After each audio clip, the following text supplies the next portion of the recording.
Want to restrict access to your Gravity forms and block spam at the same time? Let's quickly set up password protection using the Anti-Spam Pro plugin. No coding needed. From your WordPress dashboard, go to Forms and then click on Booster. Choose the form you want to protect with password. On the left, open the Anti-Spam panel and then click on Verifications. Now toggle on the form verification option. From the verification type drop-down, choose password. Now fill in the settings. Heading text, this shows above the password box. Display message, optional description or instructions.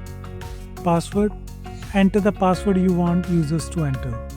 Validation message, this appears if someone enters the wrong password.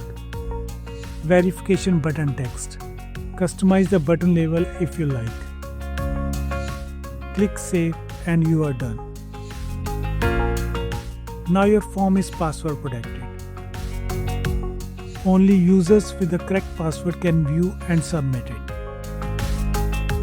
Secure your forms in seconds with Anti-Spam Pro. Don't forget to subscribe and follow for more.